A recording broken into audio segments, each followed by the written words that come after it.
నమస్తే, నేను ముఖేష్. ఈరోజు మనతో పాటు ఉన్నారు ప్రముఖ high court advocate and family counsellor Yamini Chandrika గారు. నమస్కారం మేడం. నమస్తే. సిజేఐపై దాడి, గవాయి గారు ధర్మాసనం మీద ఎప్పుడైతే కూర్చున్నారో జడ్జి పోస్ట్లో, అప్పటి నుంచి ఆయన మీద ఏదో ఒక ఆరోపణ రావడం, లేకపోతే ఆయన ఏదో ఒక విషయం చెప్పి హైలైట్ అవ్వడం, ఇటీవలే కాలంలో ఒక తీర్పు విషయంలో, దేవుడికి సంబంధించిన తీర్పు విషయంలో పోయి దేవుణ్ణి అడిగి ఆయన జడ్జిమెంట్ ఇవ్వడం, అది కోపం వచ్చి లాయర్ చెప్పుతో విసరడం, ఇదంతా పెద్ద వివాదాస్పదంగా మారింది. ఫైనల్గా దీనికి కులం రంగు పులిమారు, దళితుడు అని చెప్పేసి. సో దీన్ని ఎలా చూడొచ్చు అంటారు? ఒక సుప్రీంకోర్టు జడ్జి మీద దాడి చేయడాన్ని ఎలా చూడొచ్చు అంటారు? సుప్రీంకోర్టు అనేది మనకు ఉన్న న్యాయస్థానాలన్నిటిలోకి అత్యున్నత న్యాయస్థానం. సుప్రీంకోర్టు నుంచి ఒక డెసిషన్ వచ్చింది అంటే ఇంకా దానికి ఎగనిస్ట్గా వెళ్ళడానికి మనకంటూ ఏ కోర్టు లేదు. Local court, that means magistrate courts, జిల్లా కోర్ట్స్, తర్వాత హైకోర్టు, నెక్స్ట్ సుప్రీంకోర్టు. ఈ కింద ఉన్న 3 కోర్టుల నుంచి కూడా మీరు హైకోర్టుకి వెళ్ళి మీ కేసును ఫైల్ చేసుకొని కింద కోర్టుల్లో నాకు న్యాయం జరగలేదు అని చెప్పి మీరు సుప్రీంకోర్టులో ఫైట్ చేయొచ్చు. కింద కోర్టుల్లో మనకు వ్యతిరేకంగా వచ్చిన తీర్పును కూడా హైకోర్టులో మనం ఫైట్ చేసి మనకు ఫేవరబుల్గా తెచ్చుకోవచ్చు. ఆ ఛాన్స్ అక్కడ వరకు మనకుంది. వన్స్ అక్కడ గనక ఒక ఆర్గ్యుమెంట్ జరిగి ఒక జడ్జిమెంట్ బయటకు వస్తే దట్ ఈస్ ద ఫైనల్. ఇంకా మనం ఎక్కడికి వెళ్ళాల్సిన ఛాన్సే ఉండదు, ఎక్కడికి వెళ్ళటం కూడా కుదరదు. ఓకేనా? అలాంటి అత్యున్నత న్యాయస్థానంలో నేను ఇంతకుముందు కూడా చెప్పానండి, ఇందిరాగాంధీ గారి టైం అప్పటి నుంచి ఈ న్యాయస్థానంలో ఏది సిజేఐ పోస్టులు ఏదైతే అత్యున్నత న్యాయస్థానం ఉందో దానిలో రాజకీయాలు ఇన్వాల్వ్ అవ్వటము, రాజకీయ నాయకులకు అనుకూలంగా సిజేఐ పోస్టులో కూర్చోవటము అనేది జరుగుతుంది. బిఫోర్ ఇందిరాగాంధీ గారు అంత ఎలా ఉండేది అంటే సీనియారిటీ ప్రకారం, ఈరోజు మీరు జడ్జి ఉన్నారు, మీ వెనక సీనియర్ ఎవరు, అతను మీ ప్లేస్లోకి వచ్చేవాడు మీరు రిటైర్ అయిపోతే. లేదు, అతనికి అంత ఎలిజిబిలిటీ లేదు, లేదా అతనికి ఏదన్నా కొన్ని ఇష్యూస్ ఉన్నాయంటే ఆఫ్టర్ దట్ ఉన్న పర్సన్ వచ్చేవాడే తప్ప ఎక్కడో ఉన్న వాళ్ళని తీసుకొచ్చి ఇక్కడ కూర్చోబెట్టడం అనేది అప్పుడు జరిగేది కాదు. ఎప్పుడైతే ఇందిరాగాంధీ పీరియడ్ వచ్చిందో అప్పటి నుంచి ఇది జరుగుతూ వస్తుంది. అంటే ఆవిడకి ఒక చిన్న డౌట్, కొలీజియంలో రాజకీయ నాయకుల ప్రభావం ఉంటుందా? ఖచ్చితంగా ఉంటుంది, అది కూడా చెప్తాను నేను ఇప్పుడు. అయితే ఆ ఇందిరాగాంధీ గారికి ఎగనెస్ట్గా కొన్ని తీర్పులు వచ్చాయి ఆవిడ ఉన్నప్పుడు సుప్రీంకోర్టులో. ఆవిడ ఏం చేశారంటే ఆవిడకి ఎగనెస్ట్గా తీర్పు రేపు చెప్తారు అన్న టైంలో ఆ సీజేని తీసేసి ఒక 13 మెంబర్స్ తర్వాత ఉన్న అతన్ని, అంటే ఈ సీనియారిటీ లిస్ట్లో ఎవరైతే 13 మంది ఉంటారో వాళ్ళందరినీ కాదని ఆమెకు అనుకూలంగా ఉన్న 14th మెంబర్ని తీసుకొచ్చి సీజేఐని చేశారు. అప్పటి నుంచి ఈ సీజేఐ సిస్టంలో రాజకీయ పార్టీలు వాళ్ళకు అనుకూలంగా ఉన్న వాళ్ళని కూర్చోబెట్టడం జరుగుతూ వచ్చింది. కొన్ని సంవత్సరాల తర్వాత, ఆల్మోస్ట్ ఒక 20 years తర్వాత సుప్రీంకోర్టు అంతా కూర్చొని ఆలోచించడం స్టార్ట్ చేసి అసలు ఇది ఇండివిజువల్ వ్యవస్థ, దీనిలోకి రాజకీయాల ప్రమేయం ఎందుకు అని చెప్పి వీళ్ళు కొలీజియంని తీసుకొచ్చారు. కొలీజియంలో ఎవరు ఉంటారు? అప్పుడు ఎవరైతే యాక్టివ్ సీజేఐ ఉంటాడో అతను, ఇంకొక 2 జడ్జెస్, నెక్స్ట్ ఆ హైకోర్టులో సీనియర్ లాయర్స్ 2, తర్వాత ఒక్కొక్క కోర్టు నుంచి ఒక్కొక్క అడ్వకేట్ ఎవరు, టోటల్గా ఒక 7-8 మెంబర్స్ కొలీజియంగా ఫామ్ అయ్యి వాళ్ళ దగ్గరికి డిఫరెంట్ హైకోర్ట్స్ నుంచి వెళ్ళిన రిఫరెన్సెస్ని చూసుకొని ఆ రిఫరెన్సెస్లో ఎవరు ఎలిజిబుల్, ఎవరికి ఎక్కువ పొటెన్షియాలిటీ ఉంది, ఎవరు ఎక్కువ సీనియర్స్, ఎవరు ఎక్కువ కేసెస్ గెలిచారు, వీటన్నిటినీ ప్రయారిటీ బేస్ చేసుకొని హైకోర్టు జడ్జెస్గా కానీ హైకోర్టు సీజేలుగా కానీ లేదు అంటే ఈ సుప్రీంకోర్టు జడ్జెస్గా కానీ సుప్రీంకోర్టు సీజేఐగా కానీ వాళ్ళు చేస్తూ వచ్చారు కొలీజియం. కానీ ఈ కొలీజియం ఇంటర్ఫిరెన్స్ ఎక్కువగా సీజేఐ దాకా రాదు. ఓకే, హైకోర్టు సీజేఐలు, హైకోర్టు జడ్జెస్, సుప్రీంకోర్టు జడ్జెస్ వరకే ఉంటుంది. సీజేఐలు మాత్రం ఆల్మోస్ట్ మనకు ఈ ప్రయారిటీ లిస్ట్లోనే వస్తారు. సీనియారిటీని బట్టి ఇస్తారు. అవునా? అప్పుడప్పుడు కొంచెం నేను చెప్పాను కదా ఇలా జరుగుతుంది. కానీ ఈ కొలీజియంలో ఖచ్చితంగా రాజకీయాల ఇన్ఫ్లుయెన్స్ ఉంటుంది. బయట జరుగుతున్న ఒక డిస్కషన్ ఏంటంటే, అంటే ఒక చర్చ ఏంటంటే, అసలు కోర్టులు అనేవి, న్యాయస్థానం అనేది రాజకీయ నాయకులకి సంబంధమే లేదు, అది ఒక సపరేట్ సిస్టమ్. మీ కొలీజియం డిసైడ్మెంట్ ప్రకారమే జడ్జిల నియామకం ఉంటుంది, లేకపోతే ఇంకా కింది స్థాయిలో కూడా అలానే ఉంటుంది అని చెప్తా ఉంటారు. మరి ఇప్పుడేమో మీరు రాజకీయం ఖచ్చితంగా ఉంటుందండి. ఖచ్చితంగా ఎలా ఉంటుంది అసలు? ఖచ్చితంగా ఉంటుంది. ఇప్పుడు నేను ఒక హైకోర్టులో వర్క్ చేస్తున్నా, ఓకే, ఒక 15 ఏళ్ళు 16 ఏళ్ళు లేదా ఒక 20 ఏళ్ళు నుంచి నేను అక్కడ వర్క్ చేస్తున్నా, అవునా? నేను జడ్జిగా వెళ్ళాలని నేను కోరుకుంటున్నాను. ఓకే, నేను వెళ్ళి నా అప్లికేషన్ డైరెక్ట్గా ఇవ్వచ్చు, దానికి అంత వాల్యూ ఇవ్వరు. ఓకే, ఇప్పుడు ఎగ్జాంపుల్ చెప్తున్నా, మన ఆంధ్రాలో ఒక రాజకీయ పార్టీ బీజేపీనో ఏదో ఒకటి ఉంది, అవునా? ఆ బీజేపీలో ఒక యాక్టివ్ ఎమ్మెల్యేనో మినిస్టరో ఎవరైతే ఉంటారో అతను ఈ హైకోర్టులో ఉన్న కొలీజియంకి మెంబర్స్ని ఎవరినైతే పంపిస్తారో ఆ ప్యానల్కి నా నేమ్ రిఫర్ చేశాడు అనుకోండి, వాళ్ళు మస్ట్ అండ్ షుడ్గా దీన్ని అక్కడికి పంపిస్తారు. నిజంగానే మీరు అన్నట్లు జ్యుడిషియరీ అనేది ఇండివిజువల్ వ్యవస్థనే, దానిలో ఎలాంటి రాజకీయ నాయకుల ప్రమేయం ఉండకూడదు. కానీ ప్రతి విషయంలో రాజకీయ నాయకుల ప్రమేయం ఎలా అయితే చూస్తున్నామో ఈ రోజుల్లో మనము, దీనిలో కూడా రాజకీయ నాయకుల ఇన్ఫ్లుయెన్స్ ఖచ్చితంగా ఉంటుంది. దురదృష్టం ఏంటి అంటే, ఇది హైకోర్టుతో ఆగితే బాగుండేది, సుప్రీంకోర్టుకు కూడా పాకిపోయింది. సుప్రీంకోర్టుకు వచ్చేటప్పటికి ఎలా వచ్చేసిందంటే, religion based depends upon the religion, వాళ్ళు జడ్జెస్ బిహేవియర్ మారిపోతుంది.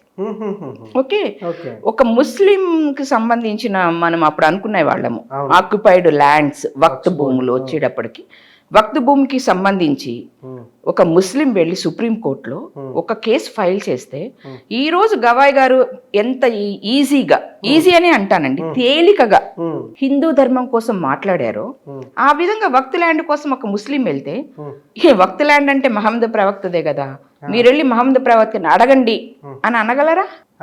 అనలేరు కదా. లేదు, ఒక చర్చి భూమి వెళ్ళింది, ఓకే, ఆ చర్చికి సంబంధించిన వాళ్ళు వెళ్తున్నారు, క్రిస్టియన్స్ వెళ్తారు, వాళ్ళు అనగలరా? వాళ్ళని అనగలరా? ఇది చర్చి భూమి కదా, మీరు మేరీ మాతను ప్రభువును ప్రార్థించండి, వాళ్ళే మీకు ఇప్పిచ్చేస్తారు అని అనగలరా? అనలేరు. మరి ఇప్పుడు హిందూ మతాన్ని అంత ఈజీగా ఎలా అనగలుగుతున్నారు అంటే అది తప్పే కదా. ఇప్పుడు జస్టిస్ గవాయ్ గారు CJI, I respect that post belong that seat, okay, ఆ చైర్కి నేను రెస్పెక్ట్ ఇస్తాను. కానీ ఆ చైర్లో కూర్చునే మనిషికి మనం ఎప్పుడు రెస్పెక్ట్ ఇస్తాము? అందరినీ సమానంగా చూసినప్పుడే. నువ్వు ఆ చైర్లో కూర్చున్నావంటే అర్థం ఏంటి? అందరినీ సమానంగా చూడమని, అవునా? లేదా నువ్వు కూడా లాయర్లు లాగానో, ఓకే, పొలిటికల్ లీడర్స్ లాగానో ఒక రిలీజియన్ని ఫేస్ చేస్తూ మాట్లాడుతున్నావు అంటే, మీరు ఆ న్యాయస్థానంలో ఉన్న ఆ అత్యున్నత న్యాయస్థాన పీఠానికి మీరేం గౌరవం ఇస్తున్నారు అంటే అది మీకు అసలు సరిపోదు. మీరు దానికి సరిపోరు. మీరు వచ్చేయటమే, మీరు పాలిటిక్స్కి వెళ్ళిపోవచ్చు హ్యాపీగా, ఎందుకంటే డెఫినెట్గా మీరు గెలుస్తారు పాలిటిక్స్కి వెళ్తే. అక్కడ కూర్చొని మీరు ఇలాంటి స్టేట్మెంట్స్ ఇచ్చారు అంటే, కిందకు వచ్చినాక మీరు ఇంతకంటే బీభత్సమైన స్టేట్మెంట్స్ ఇవ్వచ్చు, మంచి స్పీచెస్ కూడా ఇవ్వచ్చు గవాయ్ గారు. డెఫినెట్గా ఆయన గెలుస్తారు, ఎమ్మెల్యేగానో ఎంపీగానో గెలుస్తారు by God's grace. Rahul Gandhi గారు బతుకుండి ఆయన కనుక ప్రైమ్ మినిస్టర్ అయితే ఎప్పటికైనా గవాయ్ గారు లాంటి వాళ్ళకి ఒక మినిస్టర్ కూడా ఇస్తారు, ఓకేనా? ఆయన ఆ పని చేసుకోవచ్చండి. గవాయ్ గారు ఖచ్చితంగా అక్కడ కూర్చొని న్యాయం చెయ్యలేకపోతున్నారు, అన్యాయం చేస్తున్నారు, రిలీజియన్ బేస్ చేసుకొని మాట్లాడుతున్నారు అంటే ఆయన అక్కడ ఉండాల్సిన అవసరమే లేదు. ఈరోజు గవాయ్ గారికి సపోర్ట్గా నాకు తెలిసి వాళ్ళ ఫ్యామిలీ మెంబర్స్ తప్ప ఎవరూ లేరు. వాళ్ళ ఫ్యామిలీ మెంబర్స్ కూడా ఇంకా అనకపోతే బాగుండదు అన్నట్టు బయటకు వచ్చి మాట్లాడుతున్నారే కానీ వేరే ఎవరు మాట్లాడట్లా. అందరూ ఆయనకి ఎవరైతే షూ ఇసిరారో లాయర్ రాకేష్ కిషోర్ ఉన్నారో ఆయనకే సపోర్ట్ ఇస్తున్నాం కదా. మాకు తెలుసు మేము సీజేఐకి అగెనెస్ట్గా చెయ్యకూడదు అనేది మాకు తెలుసు. అలా అని మా తోటి లాయర్ని మేము సపోర్ట్ చేసుకోకపోతే ఎవరు సపోర్ట్ చేస్తాడు? ఇప్పుడు గవాయ్ గారు ఈ రోజు ఉంటారు, రేపు వెళ్ళిపోతారండి. ఆయన టర్మ్ అయిపోగానే వెళ్ళిపోతారు. లాయర్లు అట్లా పోము. మేము చచ్చేంత వరకు లా ప్రాక్టీస్ చేయొచ్చు. We have that right. అవునా? మేము ఎవరైతే మా లీగల్ ఫెటర్నిటీ ఉన్నారో మేము వాళ్ళకే సపోర్ట్ ఇస్తాం. జడ్జెస్కి ఈ రోజు సపోర్ట్ ఇస్తామండి, రేపు జడ్జెస్ వెళ్ళిపోతారు. మరి వీళ్ళతో మేము గొడవలు పెట్టుకొని ఉండలేం కదా. అఫ్ కోర్స్ ఆయన చేసింది కరెక్టే కాబట్టి, నిజంగా ఆయన తప్పు చేస్తే మేము డెఫినెట్గా ఆయన కూడా క్వశ్చన్ చేస్తాం. కానీ ఆయన ఏం తప్పు చేయలే, లాయర్ ఏం తప్పు చేయలేదు. ఆయన ఏం పిచ్చోడు కూడా కాదు. ఆయన gold medallist, MSc gold medallist. ఆయన ఏం పిచ్చోడు కాదు.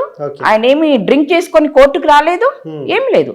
ఆయన ఒకటే క్వశ్చన్ చేస్తున్నాడు, ఈయన ఈ రోజు విష్ణుమూర్తిని వెళ్ళి అడుగు అని అంత తక్కువ చేసి హిందూ ధర్మాన్ని మాట్లాడుతున్నాడు కనుక నేను ఆ పని చేశాను.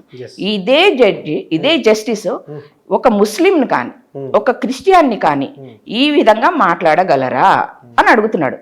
మాట్లాడలేరు, అది అందరికీ తెలుసు. Open secret. ఇండియాలో ఏ రాజకీయ నాయకుడైనా, ఏ జడ్జి అయినా, ఎవరైనా ఒక్క హిందూ ధర్మాన్ని మాత్రమే తక్కువ చేసి మాట్లాడగలరు. వీళ్ళకి వాక్ స్వతంత్రపు హక్కు అక్కడ గుర్తొస్తుంది. అదే ముస్లిమ్స్కి రిలేటెడ్గా మాట్లాడేటప్పుడు గుర్తురాదు, మన క్రిస్టియన్స్కి రిలేటెడ్గా మాట్లాడేటప్పుడు గుర్తురాదు. హిందువుల మీదకి వచ్చేటప్పటికి ప్రతి ఒక్కడికి వాక్ స్వతంత్ర హక్కు గుర్తొస్తుంది, ఇంకొక హక్కు గుర్తొస్తుంది. ఈ మధ్య రాహుల్ గాంధీ వాడు నిజంగా లునిటిక్, వాడిని పంపించాలి, దేశ బహిష్కరణ వాడికి వెయ్యాలి. వాడు ఏం చెప్తున్నాడు, ఎన్ఓసి తీసుకొస్తాడంట హిందువులకి. అంటే నేను నా ఇంట్లో పూజ చేసుకుంటే, గంట కొట్టుకుంటే, పక్కన Christians what is that Muslims ఉంటే వాళ్ళ దగ్గర నుంచి నేను పూజ చేసుకోవడానికి పర్మిషన్ తెచ్చుకోవాలంట. హిందూ దేశంలో నేను బ్రతుకుతూ నా ఇంట్లో పూజ చేసుకోవటానిక, నా గల్లీలో పూజ చేసుకోవటానిక నేను ఎవరి దగ్గర నుంచో పర్మిషన్ తెచ్చుకోవాల్సిన కర్మ మాకేంటి? అది తీసుకొస్తాడంట గెలిపించండి, అందరు కలిసి వాడిని. ఇది కాదు కదా. రాజ్యాంగం మీకు ఇచ్చిన హక్కుని మీరు పొందుతున్నారు అంటే బాధ్యతలను కూడా ఈక్వల్గానే స్వీకరించండి. బాధ్యతలు ఉన్నోడికే హక్కులు, బాధ్యతలు లేవా మీకు హక్కులు కూడా అవసరంలా. హక్కులు కాలు రాయడానికి మీరు ఇండియాలో ఉండాల్సిన అవసరం లేదు. ఇప్పుడు ముస్లిమ్స్ ఉన్నారండి, ముస్లిమ్స్ ఇన్ని అరాచకాలు చేస్తున్నారు.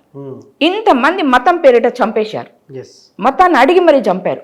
మరి గవాయ్ గారు ఒక్కసారన్నా వాళ్ళకి సంబంధించి ఒక మాట అన్న మాట్లాడగలిగారా? అవునా? వీళ్ళందరికీ ఫండ్ ఎక్కడ వస్తుంది? 56 ముస్లిం కంట్రీస్ ఉన్నాయి, వాళ్ళందరూ వీళ్ళకి ఫండ్ ఇస్తారు. క్రిస్టియన్స్కి వేరే దగ్గర నుంచి ఫండ్స్ వస్తాయి, అది అందరికీ తెలిసిన విషయమే. మరి హిందువులకి ఫండ్ ఎక్కడి నుంచి వస్తుంది? మనం రైజ్ చేసుకుంటే ఫండ్ వస్తుంది.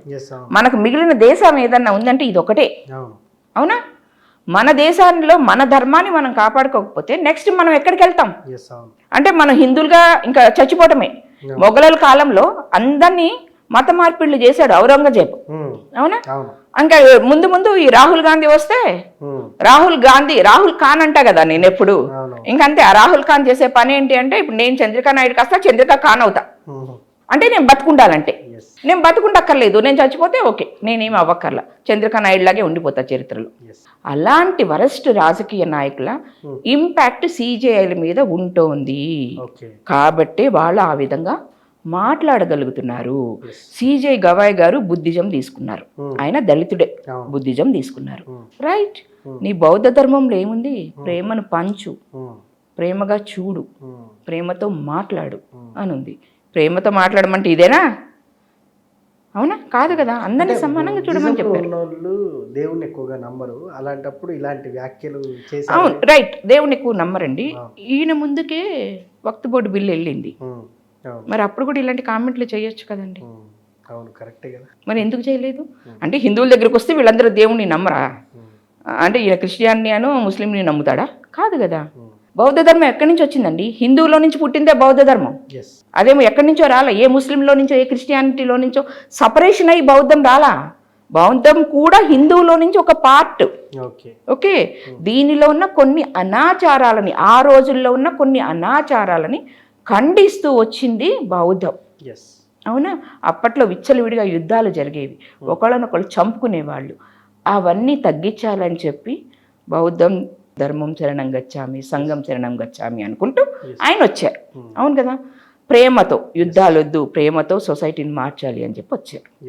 మరి ఇక్కడ కూడా నువ్వు ప్రేమతో చెప్పు. అవును. నువ్వు అంత వ్యంగ్యం ఎందుకు? కోర్టు హాల్లో అందరూ చూస్తుండగా నీకు అంత వ్యంగ్యం ఎందుకు? తప్పు కదా. ఎస్, అవును. విష్ణుమూర్తిని పోయి అడగండి అంటే అలాగే మిగతా వాళ్ళని కూడా వాళ్ళ వాళ్ళ దేవుళ్ళని పోయి అడగమనే చెప్తాం. అంతే. అలా ఆయన పోనీ లాయర్ కూడా ఏమన్నా వేరే కాదండి, ఆయన కూడా దళితుడే. ఎస్, అవును. అవునా? ఆయన హిందూ ధర్మాన్ని ఫాలో అవుతున్నాడు, నువ్వు బౌద్ధ ధర్మాన్ని ఫాలో అవుతున్నావు. నువ్వు మా ధర్మాన్ని ఎక్కిరించావు కాబట్టి ఆయన నీ మీద చెప్పేసేసాడు. అది నీ మీద చెప్పేసేసాడని ఎందుకు అనుకుంటావు? నీ ధర్మం మీద చెప్పేసేసాడు అనుకో. ఎట్లా మరి దీని మీద ఏమన్నా క్రిమినల్ చర్యలు ఉంటాయా మరి? ఇప్పుడు ఆయన లాయర్ని అయితే సస్పెండ్ చేశారండి. ఓకే. మన దరిద్రం ఏంటి అంటే నోట్ల కట్టలు ఒక జడ్జి ఇంట్లో తగలబడిపోతూ కనిపించినా ఆయన్ని ట్రాన్స్ఫరే చేశారు తప్ప ఆయన మీద ఎలాంటి కేసు ఫైల్ చేయలే. అవునా? అదే నేను మొన్న ఒకటి చూశాను, నా స్టేటస్లో ఒక లాయర్ పెట్టారు, 100 రూపాయలు, ఎప్పుడు 36 ఏళ్ల క్రితం ఒక 100 రూపాయలు లంచం తీసుకున్నాడంట. ఆ రోజు అతన్ని సస్పెండ్ చేశారు. మొన్న తీర్పు వచ్చింది ఆ లంచం తీసుకోవడం తప్పు లేదు అని. 36 ఏళ్ల తర్వాత వాడి జీవితం సగం నాశనం, సగం ఏంటి అసలు పూర్తిగా నాశనం అయిపోయింది. పిల్లల చదువులు నాశనం చేశారు అని చేశారు. 100 రూపాయలు లంచం తీసుకున్నోడికే నువ్వు 36 ఏళ్ళు పనిష్మెంట్ కిందకి ఇచ్చినట్టే కదా అది. అవును, చేసినావా? 36 ఏళ్ళ తర్వాత నువ్వు తీర్పు ఇచ్చినావు, 36 ఇయర్స్ తర్వాత. మరి అన్ని కట్టలు తగలబడిపోయినాయి వాడి ఇంట్లో, జడ్జి ఇంట్లో. అవునా? మరి మీరు ఏం చేసిండ్రు? ఏమన్నా ఫైల్ చేశారా? ఏ రాజకీయ పార్టీ అయినా. ఇక్కడ నేను బీజేపీని ఏమి పొగడట్లేదు, బీజేపీ గవర్నమెంటే కదా ఉంది, చెయ్యొచ్చు కదా, వాళ్ళకి ఆ రైట్ ఉంది, గవర్నమెంట్కి ఆ రైట్ ఉంది. ఆ జడ్జిని తీసేసే హక్కు ఎవరికి ఉంది? గవర్నమెంట్కి ఉంది. గవర్నమెంట్ సిఫార్సు చేయొచ్చు సిజేఐకి, అతన్ని చెయ్యండి అని, లేదా రాష్ట్రపతి డైరెక్ట్గా సిఫార్సు చేయొచ్చు అతన్ని డిస్మిస్ చేయమని. చేశారా? చేయలేదు. ఇంకా వేరే వాట్ ఈస్ దట్, వేరే స్టేట్కి మళ్ళీ సిజేఐ ట్రాన్స్ఫర్ చేశారు. అదేం పనిష్మెంట్ అండి? ట్రాన్స్ఫర్ చేస్తే ఆయనకున్న ఫెసిలిటీస్ ఏమీ తగ్గవు, అంతే కదా. మరి ఇప్పుడు ఈయనకు సంబంధించి వీళ్ళు లాయర్ని అయితే సస్పెండ్ చేశారు. మనోళ్ళు కూడా చాలా గొప్పోళ్ళు కదా, అందుకని నిన్నంతా కోర్టులు బహిష్కరించారు. ఎవరికి ఫేవర్గా? సిజేఐకి ఫేవర్గా. మరి సిజేఐ వచ్చి ఈ చిన్న చిన్న కోర్టులకు వచ్చి కూర్చుంటాడు, అందుకని వీళ్ళు చిన్న చిన్న కోర్టుల వాళ్ళు లోకల్ కోర్టులు ఉంటాయి కదా, వీళ్ళు విధులు బహిష్కరించి ఆయనకి సంఘీభావం చెప్పారు. ఓకేనా? ఇలా జరుగుతుంది. సో మొత్తానికి అసలు నేను ఏం మాట్లాడాలో అర్థం అవ్వట్లేదు. ఏమీ మాట్లాడక్కర్లేదండి, సామాన్య పౌరులు మీరు. ఓకే, మీరు ఏమీ చేయలేరు, నేను అంతకంటే ఏమీ చేయలేను. ఈ సిస్టంలో ఉండి కూడా నేను ఏం చేయలేను, మీరు ఏం చేయలేరు. మీరు చెప్పిన దాంట్లో నాకు అర్థమైంది ఏంటంటే తప్పేం లేదు అన్నట్టుగానే మీరు చెప్పుకొచ్చారు. షూ ఇసిరేసింది తప్పు కాదండి, అంతే. ఇప్పుడు నువ్వు గవాయి గారు హిందూ ధర్మాన్ని అన్నారు. ఓకే, హిందూ ధర్మంలో ఉన్న ఒక దళిత న్యాయవాది బౌద్ధ ధర్మం మీద చెప్పేశాడు. అక్కడ గవాయి గారి మీద చెప్పేశారని నేను అనుకోవటల్లా, నేను అనుకునేది బౌద్ధ ధర్మం మీద చెప్పేశారు అని అనుకుంటున్నాం. నువ్వు హిందూ ధర్మం మీద వ్యాఖ్యానించావు, మేము బౌద్ధ ధర్మం మీద చెప్పేశాం, బరాబర్. ఇంకా దానిలో అసలు డిస్కషన్ ఏంది? Thank you madam.